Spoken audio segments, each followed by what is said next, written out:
Hey, what is going on, everybody? It is your boy, Kuroyuki ESO, and today I've got a brand new Stamina Dragonite build for you guys to check out with, of course, as always, some gameplay and some commentary, and a couple announcements as well.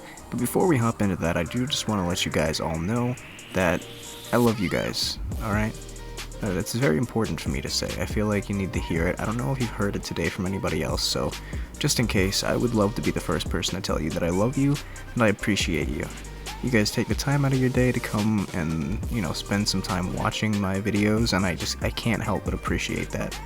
And it just makes my day, so I would like to try to, make your day a little bit. If you want to make my day even better, you could consider leaving a like, a comment, or subscribing to the channel for more stuff like this. And I also do want to apologize to you guys for taking so long to put out another video. It was definitely not intentional.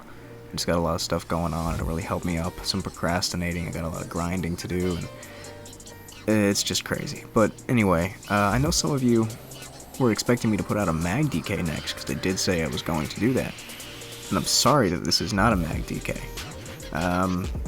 The mag DK is just going to take a lot of time.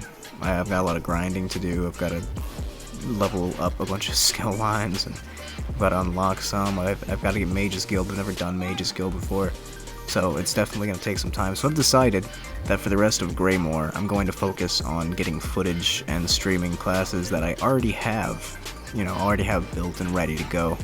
Maybe testing a few builds on some other classes that I do have ready, but primarily focusing on collecting more and more footage of classes that I have. So I decided to go with Stam DK. Now, a lot of you guys said you did not want to see Grothdar with Elfbane on the mag DK, so I said, you know what, fuck it, throw it on a Stam DK, it's already gold, and that's what I did in this video. It's a little weird, alright? Bear with me. It is really strong, though. I think you guys are going to like it. So without further ado, I'm going to go ahead and hop into the build video right now. Alright, let's go ahead and jump right on in. I'm going to buff up as much as I can, but my sets do require me to be in combat to get the full effects of them, so my weapon damage looks really sad. Don't worry too much about that, though. About 26k HP, 31k Stam on the Sword and Board bar, which is our primary offensive bar, by the way. 1300 Stam Recov, about 30k Spell, 27k Physical. Crit percentage is pretty abysmal, but that's okay, it's irrelevant. And that's it for the major stats there. This is an Argonian with Lavafoot Food and the Warrior Mundus. Now I do have a couple scrolls, so take those into account. The bonuses aren't that big, but they are there. So that aside, we're going to take a look at the sets. And before we do, I just want to preface that this build is made to kind of emulate the old playstyle of Stam DK, The whole one bar meta D-swing thing that's going on right now is so fucking boring to me, right? So this build is basically made to bring back the fun, Sword and Board playstyle. Is it the #1 most effective Stam DK build? Probably not, but is it fun and unique to play? Definitely. For open world, it feels so different than running around dizzy swinging people, and I really like it. So we're gonna go ahead and look at the sets and just keep an open mind. I promise it's really strong. So Clever Alchemist Maul, sharpened. I'm using the sharpened Maul just to squeeze out as much damage as humanly possible for my burst. For the ultimate, because I do keep the ultimate on the two-handed bar. Sharpened gives more damage than Nirnhoned, and we have no heals on the two-handed bar, so there's no reason to have Nirnhoned, so sharpened it is. Now, Clever Alchemist, if you don't know, gives health, and then some weapon spell damage, and when you drink a potion, gives you a lot of weapon spell damage for 20 seconds. So, really strong damage set.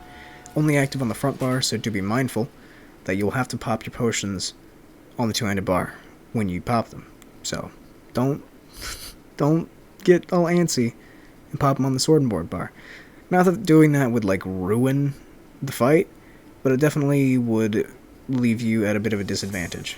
If you are desperate, pop them on the Sword and Board bar. It's not gonna ruin everything. So, but just keep in mind that it's definitely in your best interest to make sure to only use potions on the two-handed bar. Drill it into your brain. I'm using a disease enchant. You can use whatever you want. I do like disease because it procs major or minor defile, as well as gives us a little bit of extra burst. You could use minor defile poisons, which would also be very strong. Minor vulnerability poison, shot glyph, use whatever you want. All good options. Up to you. Now, this one, so you're gonna look at me funny after this, right? We have Fury active on the Sword and Board bar, only on the Sword and Board bar. Now, for those of you who do not know what Fury does, health, stamina, weapon damage, and when you take damage, you gain weapon damage up until 20 stacks, where it stays on for a good 10 seconds, and you can really wallop the bad guys. Now, I know this is weird, having Fury on one bar. You're like, oh, the stacks are gonna fall off. No, the stacks are not gonna fall off. When you swap bars, you keep the stacks. And as long as you are not on your two-handed bar for more than 5 seconds, which you should not be, you will keep your stacks and you will continue to gain them. So it works. I mean, go back and watch the clips. Well, not go back, but when you get to the clips, just pay attention. You'll see the Fury icon. Like, I have very consistent uptime on Fury, and it works very, very well as a one-bar set. Now, obviously, Fury is getting nerfed next patch. It'll still be good. I might still use it for a little while I'm figuring out some changes. I do have a few sets in mind, but Fury is what I'm going to continue to use until I get those sets, and it's still going to be a good option. It's still going to be strong, just not as strong. But yeah, I do have a Nirnhoned one-hander, because this is my main offensive bar and also has my healing on it, so I want to buff both of those things. And then I have a reinforced shield. You don't want a reinforced shield. I would rather have a sturdy shield, but reinforced is what I've got, sadly. 868 stamina. I don't know why I set the whole value there, but yeah, Stam enchant on this. And then double dot poisons, just to proc an extra dot, 2 dots on the back bar here. Front bar, I don't know. It's a weird, it's all naming and stuff. There isn't really a front bar in this this build. Both bars are both utilized a whole lot. And now, another really weird part. You're gonna look at me funny once again. We're using Grothar on a Stam DK. Yes, I know. It's fucking weird. But it's really good. We do have an extra line of mag here, so we can sustain our mag dumps just a little bit better. Obviously not the best one piece, but, you know, it's whatever. Because the 2 piece is so good. It gives us 2.3k fire damage every second for 5 seconds. We have a lot of dots on this build, so it's going to proc pretty much on cooldown every time. Now, the good thing about this is that Grothar is fire damage, first off, so it can proc burning, which it does, frequently. So that's an extra dot on whoever you hit with that, on top of the dot that Grothar already gives. And when you proc burning on a DK, you do get back resources. So, again, that's a bonus for your sustain. So this set gives us damage, gives us pressure, gives us 2 extra dots, and it gives us some sustain. Another great thing about Grothar is that Zerglings are terrified of this set for some reason. Like, when your Grothar pops, people start running away. Like, they're terrified of this thing for some reason. I don't know why, but it's super fun to watch. But now, if you are going to look at me as a heretic for running Grothar on a Stam tune, that's fine. There are other options. Bloodspawn is my second choice, because it makes us tankier, gives us stamina recovery, and ultimate back as well. It's getting a little buff again next patch, so it's going to be a little bit closer to good. Still good now, but it'll be better next patch. And it's a really strong choice for DK in general, so definitely a strong second choice. There's also Balor that gives us a lot of damage when we activate our ultimates. I haven't actually used this, but everyone else has, and I know it's good, so it's an option. And another one that I've actually really enjoyed is Slimecraw, because this gives us a consistent 8% bonus damage at all times, which really helps. We do not have room for, nor can we proc Camo Hunter on this build, so getting Minor Berserk through another means is actually really helpful. The 1-piece bonus is entirely wasted on this build, so there's that to consider, but the 2-piece is actually really strong for damage. And I think it might outplay Balorg unless you've got like 400 ult or something. So yeah, those are the 4 choices that I would go with. You could do like Pirate Skeleton. You could actually really make Pirate Skeleton work on this build. You could do Engine Guardian. You could do something else. I don't know. There's a lot of choices. These are the ones that I like, and these are the 2 that I like the most. I actually swap between them, depending on what's going on, who I'm fighting. And of course I have Fury here again. It's a 5 heavy and 2 medium build, with the hands and waist being the medium pieces, so I lose the least amount of resistance possible, since these are the two with the lowest armor numbers. I do 2 medium instead of 5-1-1, just because I like the extra SAM sustain a little bit more than the extra max stats. That is a preference thing, you do it however you want. This is the way I do it. I do have 5 Stam glyphs and 2 triglyphs on 2 big pieces. That gives me a nice comfortable Stam pool and enough health and mag. You can mix this up however you want. You can get more health, you can get more Stam, you can, do however you want it. It's a preference thing. I like it this way, and it gives me those pretty decent numbers. Now, get ready for the third weird thing about this build. Our jewelry is all infused with potion cooldown glyphs, and we'll touch on those in just a second, after I talk about Malakath. If you've been playing the game recently, you know what Malakath does. It increases our damage by 25%, but it makes us not be able to do critical damage, which is not a big deal, because we only have like 20% crit rate anyway, so we weren't really relying on crit to begin with. You can still critically heal, which will be nice whenever that happens, so you don't have to worry about that. But yeah, let's just make sure that all of our damage is consistently higher, so it's a very big help. Now the potion cooldown glyphs. It's weird, I know. You might not understand it at first if you haven't seen something like this before, but I'll explain it to you. So with 3 of these, potion cooldown time goes to 21 seconds, down from, I think, 45? Something like that. When you take a look at Clever Alchemist has a 20-second uptime. So, potion cooldown is 21 seconds, Clever Alch time is 20 seconds. That means there's only a 1 second downtime on Clever Alchemist. Now, Clever Alchemist's 5-piece is not as strong as doing 3 infused weapon damage enchants. So, you're probably like, well, what's the point? The point is that we get to use and really utilize the potions that we're using. Let me show them to you. Tripods are not the primary potion of this build. I do keep some on me though, because they can be useful for certain things. The primary potion of this build is this, Essence of Speed. Grants Major Expedition for 16 seconds. Restores 1050 health per second for 17 seconds, and grants Major Vitality for 16 seconds. So that's 30% movement speed and 30% extra healing taken. Both of those on only a 5-second downtime. 5.3 second downtime. So, for about 16 seconds you're a god, and you sacrifice 5 seconds of being immortal, right? So, it's really strong. You get the solid damage from having Fury and Clever Alchemist on top of the mobility from the Major Expedition in these pots, the extra heal over time from the Lingering Health portion, and the extra healing from the Vitality portion. And of course, DK already has a lot of natural healing through their Major Mending, their 12% extra healing taken from their passives. I'm also in Heavy for another 8%. I'm an Argonian for another 6%. I've got about 20-something% in CP, so there is a shitload of healing on this build. So anyone that says that Stam DK healing is ass, this build makes you wrong. Now the big downside about these potions is that they are extremely expensive. They take Powdered Mother of Pearl, which is like 5k a pop. So that's 5,000 gold per 4 potions, not counting the other ingredients. So another option is to use these ones, which give those other 2 effects without the movement speed.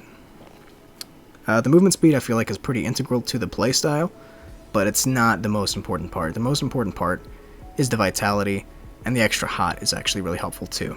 So these are the poverty version, if you're broke like me.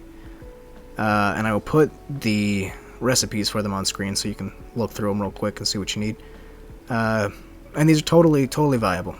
Now, since we're an Argonian, we do get 4,000 health, magic, and Stam back whenever we pop any potion, so you don't have to worry about not getting resources.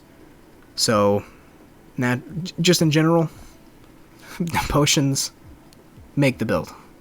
Like, that's it. Potions make this build what it is. Very, very strong. Alright, so now that we're done talking about potions, let's talk about skills. Now, like I said, This is to try to recapture the older playstyle of DK. You could do a Dizzy Swing DK, but this is not a Dizzy Swing DK. You could, change the skills up to be a Dizzy Swing DK perfectly easily. It's not going to be hard to do, but I didn't want to. I wanted to do this. So I've got Resolving Vigor, main heal, obviously. It looks like a tiny, tiny, tiny tooltip. Of course, when everything's, built, procced, buffed, it's going to be way higher. You're going to see 3k non-crits on this, which is kind of unheard of this patch. And yeah, it's really, really strong on this build. Cauterize. Now, Cauterize is kind of a pseudo burst heal. It's not really too much stronger than a single Vigor tick, honestly, but it does do its job. It heals you for a little burst every 5 seconds and gives you spell crit on the back bar, so that means that it has a higher chance to crit its healing, which is not bad. And it's kind of a fire and forget thing. You activate it, and so for 15 seconds gives you, what does it give you, 4 different heals? Gives you one when you activate it, one at the 5 second, one at the 10 second, one at the 15 second mark. So if we buff up a little bit, you can see that's like 12, like 25k health over the course of the 15 seconds. So all in all, it's a nice ability. Another option you have is Green Dragon Blood. Now, before you scoff and turn off the video, this is actually really strong on this build, and I'll explain why. It gives us back 38% of our missing health. We have a decent amount of health, so if we are missing a lot of it, that'll be a good chunk, right? But then you also have to keep in mind that we do have a lot of percentage-based modifiers for our healing, which will all play into this. So if we were going to get back a 5,000 heal, we'll get another 30% of that, we'll get another 25% of that, we'll get another 12% of that, we'll get another 8, another 6, and then another 20. So that heal is going to double, triple, it's going to be crazy. It's going to be a really high heal. So if you're at really low health and you pop one of these, you are going to skyrocket back up to near full, if not full. And it can crit too. And that also gives us some buffs that we aren't getting any other way on the build. And that is the Stamina Recovery, 20% buff. We're not using tripods, so we're not getting that. Health Recovery, 20%. The health recovery on this build is not high, so that's not really useful, but it exists. And then we're actually also going to get Minor Vitality from this, giving us another overall 8% healing. So it stacks really well with the rest of the build. I haven't actually used it, but I just turned my brain on today and was like, oh shit, Green Dragon Blood, that could totally work. So I'm going to be using it from now on and giving it a try in some streams and stuff, and you guys can see it working. So yeah, those are your two options here. There's actually a third option, which I have not pursued yet. Whoopsie daisy. Let's take a look.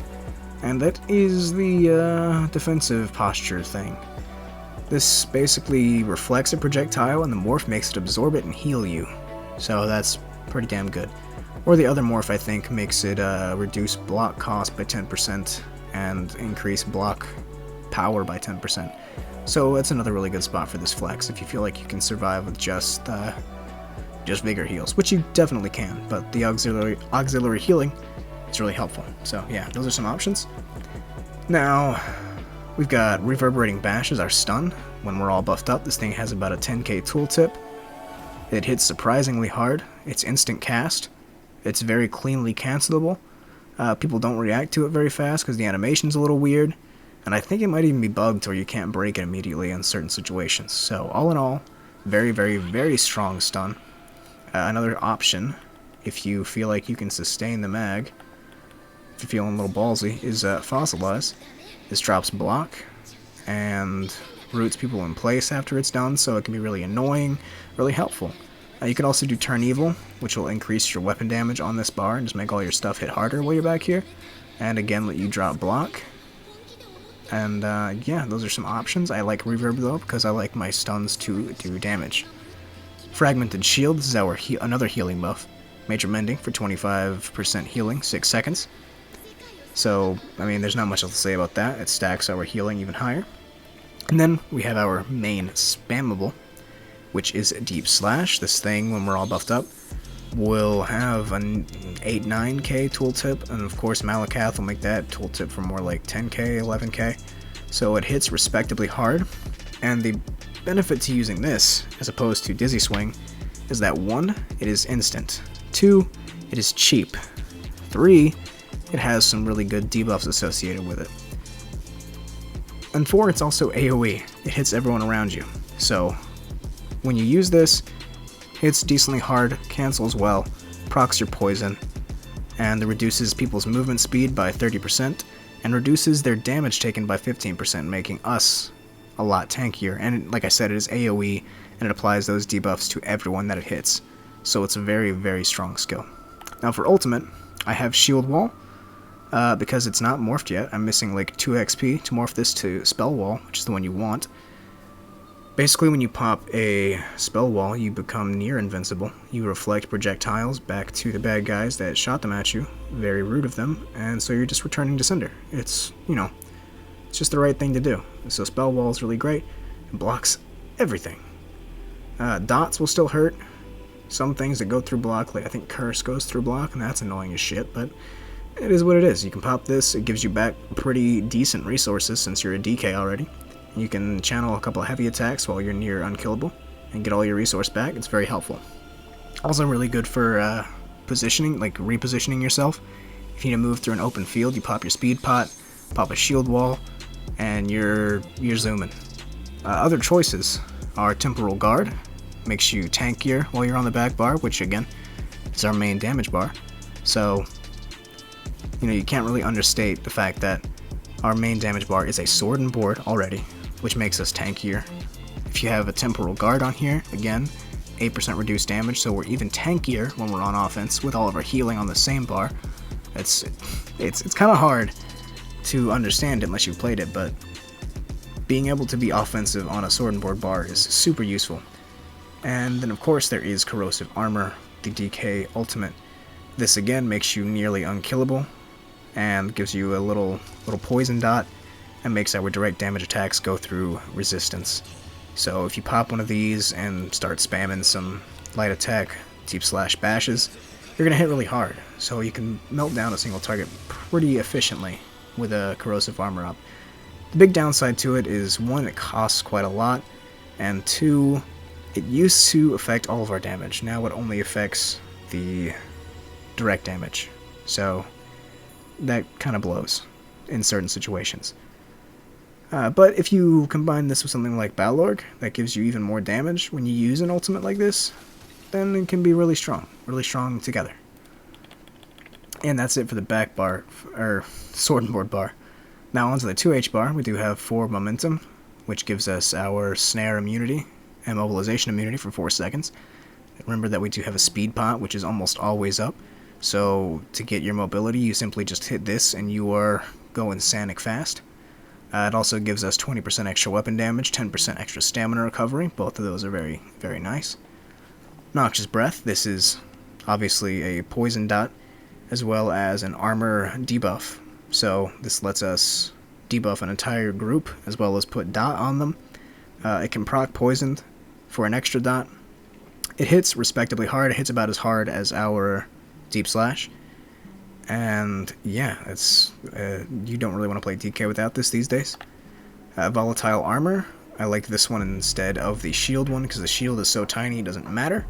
And this one at least squeezes out a little bit of extra dot damage, which with Malakath, you know, it boosts it up a pretty good bit, and it's respectable, you know. Not good, it's gonna get like 200 damage ticks, but it's extra damage, you know, why not? Also, it's an armor buff, and it gives us damage return to attackers. And they can also pull Nightblades out of stealth, because it's AoE, so all in all, really good skill. And then Executioner. You could use Reverse Slash, since there is some AoE on this build, but I like Executioner just to make sure that I focus down that one single asshole that is at low health, and put him in the dirt. So, definitely like this. And then Venomous Claw. This is the most important dot, because it is the strongest dot, and it also procs poisoned on people with the status effect. So you get the dot from the skill as well as the poisoned status effect dot. And yeah, those two dots together are just extra meltage. And it also increases damage every 2 seconds. So it gets stronger the longer it ticks on people. So if you go into a crowd and you pop a noxious breath on them, and then you slap one or two of them with the claw, you can see their health start to dip, and they're not really usually paying that much attention to their health because they're trying to zerg you down. So that's when you can swap onto this bar, you know, hit the group with a deep slash that hits them all. So even if you're not focusing on the guy that you have the venomous claw on, he's still going to take damage from it, and again, he's not going to be paying the most attention to his health. So you can just quickly turn to him, slap him with a reverb bash animation, like a bar swap cancel into your ultimate, which is take flight, and then the executioner to bring him down, and he's, you know, it's over. You know, it's really good at surprising the shit out of people. I don't expect it most of the time. Now, when it comes to take flight, I actually would prefer to use Dawnbreaker of Smiting, I think, on this build. And I know, again, you're gonna yell at me, DK mains, I know. But listen, hear me out. Take flight, it hits really hard. It gap closes. Yeah, we know that. It's great. But what is that 25k-ish tooltip worth to you, right? Think about it like this. Dawnbreaker on this build will probably get like a 16, 17, maybe 18k tooltip on both the physical, like the direct damage, and the dot portion. So all in all, that's more damage total than take flight, with a strong dot pressuring people after the initial smack. So where when you would hit someone with take flight and they wouldn't quite die and they would start dodge rolling and, you know, missing your executioners, they'd get away and they'd heal. But if you hit them with the Dawnbreaker of Smiting, they're gonna panic roll away, but then your Noxious, your Claw, Dawnbreaker dot, maybe a poison, all taken on that guy, and he's gonna die anyway. So, you know, just some food for thought. I don't have it morphed, so I'm not using it, but it would definitely be a strong choice. Either one, take your pick. Both strong, you know, use what you want. But yeah, when I morph Dawnbreaker, I'm definitely gonna use it, and that is why. So yeah, that is it for the skills. And lastly, we just gotta take a look at the CP. I'll do that real quick, not focusing too heavily. 56 Ironclad for 20%, 29 Resistant. A lot in a thick skin because dots are a bitch right now. DKs have more spell than physical resistance, so put more into your physical defense than your magical. 43 quick recovery to stack more healing. 14 heavy armor focus, again for physical resist. 1 siphoner. You can actually put more points in here, and it actually works really well. Since the build is more pressure based, you know, putting like 5% or so in here does a lot more than you'd think it does. But I don't know, I feel like it's kind of cheesy, so I don't use it. 60 into Warlord. I would like to get this like one higher, but I had to take that point out to put in the Siphoner. Whoopsie daisy. 64 Mooncalf, 56 Tenacity. Tenacity is really important. I know that the sustain on this build sounds like it'd be really low, but it's honestly not. You are in heavy armor, so you have the Constitution passive giving you back resources. You're an Argonian, so you get the extra 4k when you use a pot, and we're using pots every 20 seconds, so when you do the math, that's about 400 stamina recovery, I think. We're proccing Poisoned and Burning, which are both giving us back sustain, and we get a lot of sustain back from heavy attacks since we're in heavy armor, so the sustain is a lot better than you think. Oh, also, Helping Hands and Battle Roar, so sustain is really good. Just remember to heavy attack weave more often than not, and you will not run out of stam. And then Tumbling, just a little bit, and Shadow Ward more into here because blocking is kind of the primary source of survival on this build, which is why I need more Sturdy, and I don't have it. It makes me sad. Blessed, I have 0 points in here because I'm currently changed to damage CP, like straight up damage, so 23% Master at Arms, 81 Thom, 53 Piercing, 64 Mighty, but if you want more healing, you put 49 in there, 56 here, 56 here, 53, 56. And that's a really good balance between damage and just more healing. And so yeah, that is the build. Now of course, I do have some gameplay for you. Some gameplay, some commentary, some 1vx fights, you know, the good stuff. The good stuff.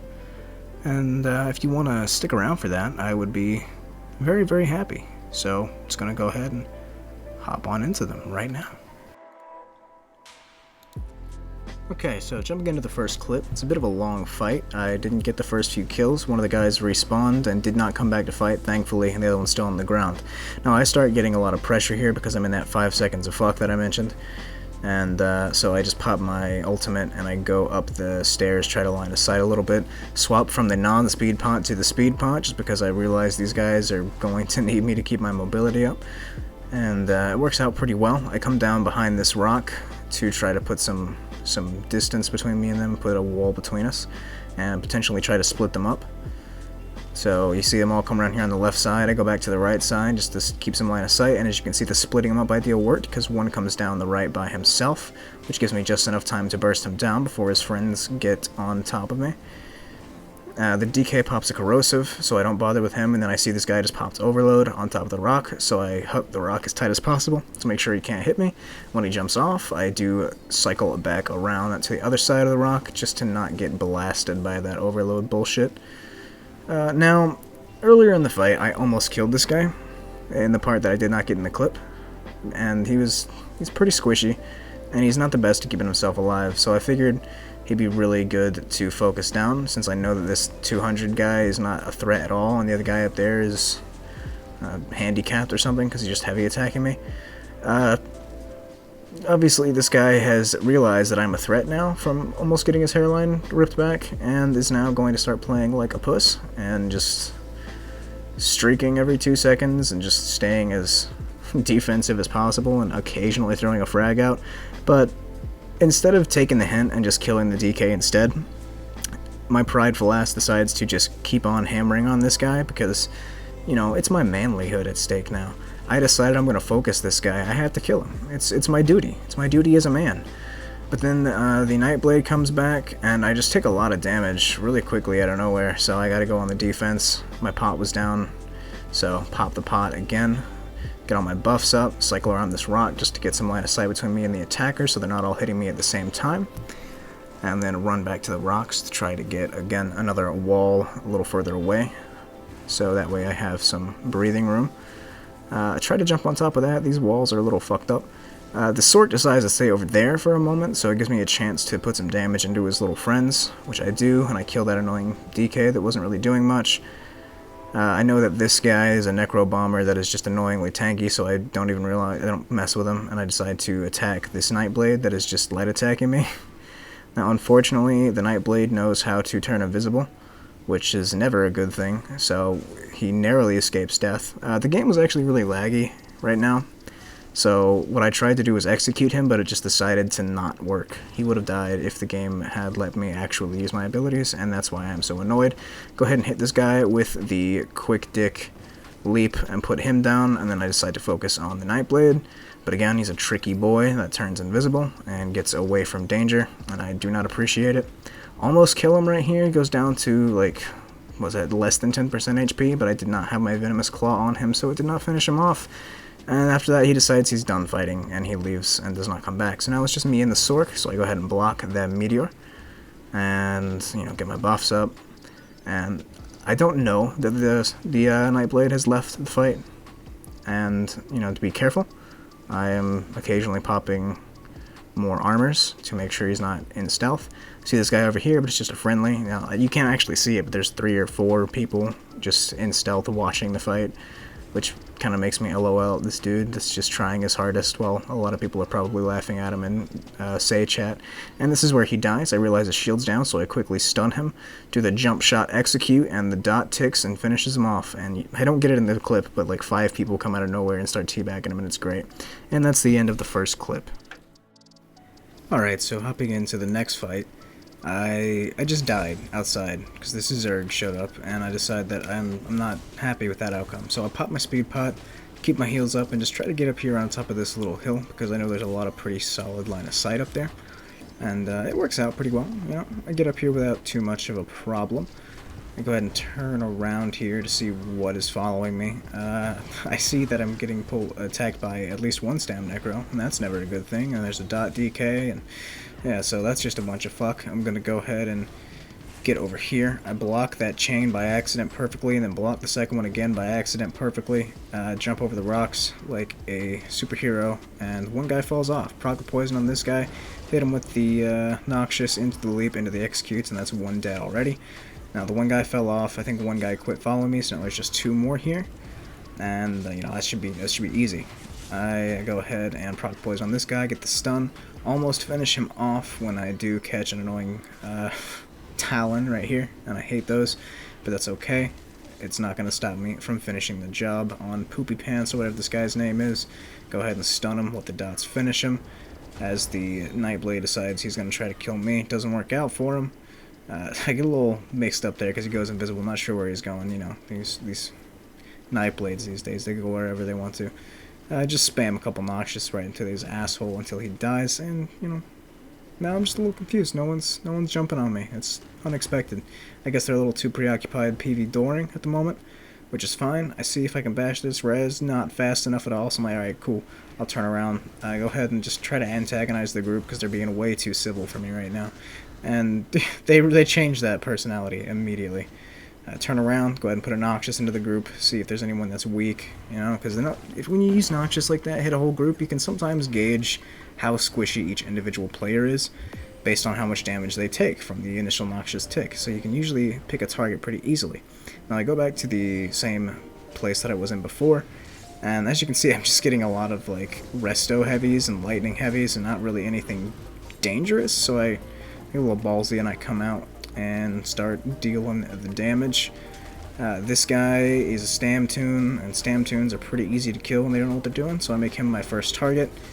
But I'm getting free fragged right now, and I don't like that, so I decide I'm going to try to find the guy that's fragging when I notice that this guy takes a lot of damage. So I'm like, alright, this is the one. I try to kill him, but he's a Templar spamming breath on himself.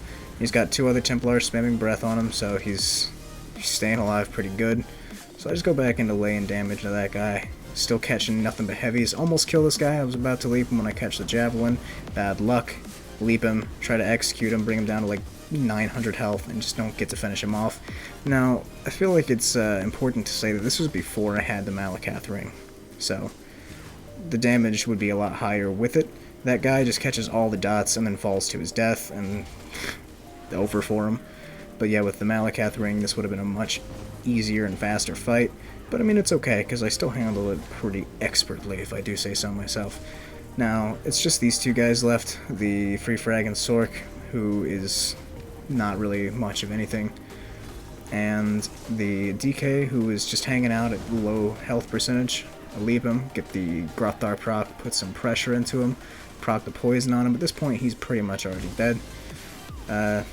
I'm still taking some damage though, so I'm going to be careful I don't want to die, because, you know, dying isn't fun. Get the stun on him, the Grothar procs, and he's done. Now this Sork is somehow going to be better at getting away from me than the Nightblade was, and I try to stun him, accidentally stun the pet, out of stamina. He goes in the building, and that's the end of the second clip. Still a little annoyed about that. Alright, so pile driving right on into the third clip. It's been a long fight, and it's just me and one other yellow in this tower with a whole bunch of douchebags. Almost killed this guy. I was definitely going to leap him and remove his hairline, but then I got stunned by that annoying javelin, and they just took it from me, just ripped it right from my grasp, and you know, it's fine.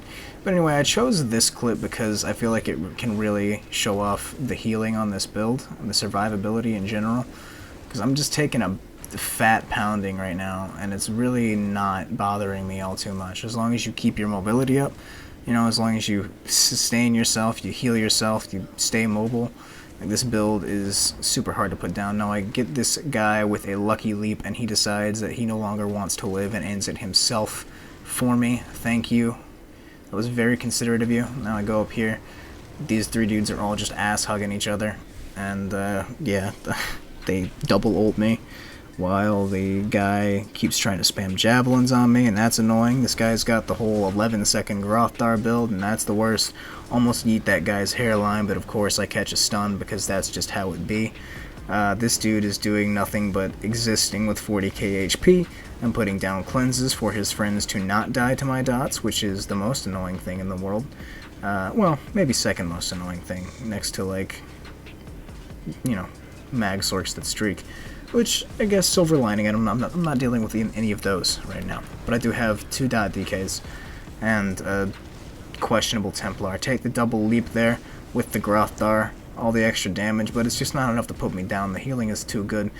And also I feel like it needs to be said, again, this is before I had the Malakath ring, so the damage is not what it currently is on the build. These guys would not be surviving anywhere near as long if I had the Malakath ring fighting these dudes. Poison proc on that guy, he immediately goes down and purifies it off of himself. He's really good at doing that, so it's starting to really piss me off. Now they decide to go out and fight on the flag, where this my Stamplar friend is. Almost killed this guy, but he gets some fat healing from God knows where. I think he might have caught a cauterize from his friend while also getting a tick from the ritual, which is annoying, but you know, that's how it is in group play.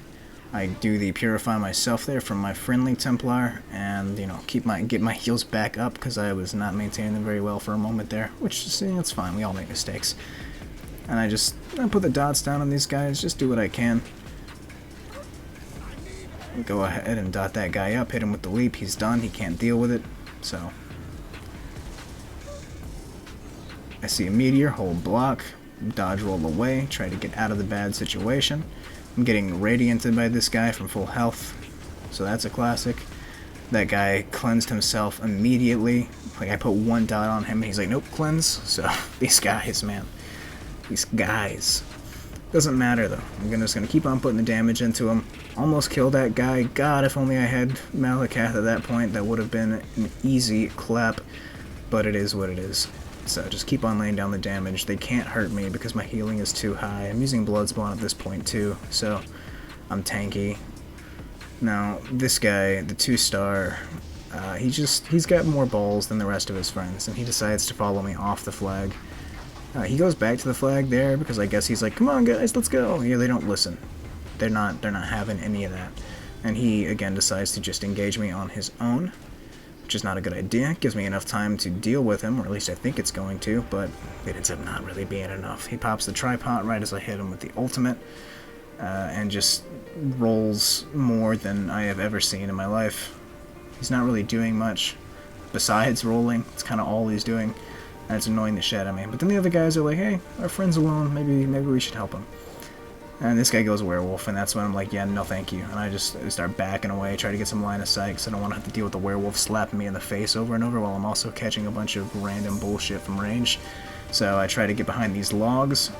This guy sees his friends in werewolf and all of a sudden feels tough, so they come after me. Don't like that. Catch the meteor and the snipe. Go ahead and pop the sword wardle because I don't want to die, you know? I might be a little girl myself. It happens sometimes. Sometimes we have to play like a little girl. They're trying their hardest right now. I think I just got leapt. It doesn't matter though. The healing is too high. Pop the speed pot, get some distance. Now only the werewolf is going to follow me around the corner, so it gives me plenty of time to deal with him. Now that he's in werewolf form, he's actually going to take a lot more damage from my poison dots, and I don't think he takes that into account because he's not watching his health, and he catches the leap when he's at about 50% and does get annihilated. Now I'm going to go ahead and go back and engage on those last couple guys on the flag. They decide to hide in stealth for some reason, not quite sure why. Again, I go in and start attacking the Templar and then remember that he's got 40k HP, so instead I'm going to go ahead and focus on this DK. And the DK doesn't have the most brain power, so he's not keeping himself alive very well, and does catch the unlucky stun here in a second into the execute. 1, 2, 3, bada bing, you're dead. Now it's just me and the 40k HP Templar, who of course is nothing and will just die after a little bit of effort. So you know, let's just watch. 1 stun, leap, executes, pops an invis pot, and still dies. And that is the end of the 3rd clip. And with that, we're going to go ahead and call the video here, I believe. Here's a little bonus clip for you for my intro, for my outro, I mean. Excuse me. And yeah, I just hope that you guys enjoyed it. I hope that you, I don't know how much of it you watched, because this is a long video, but I wanted to make sure I got enough clips for you guys to actually see the build really in action. And play it in with a couple of different setups and just see what it can do. It's definitely a really fun build, and I really enjoy it, and I think that you guys could too. So, yeah, with that said, I hope you guys have a great day, and that's about it. Kuroyuki out.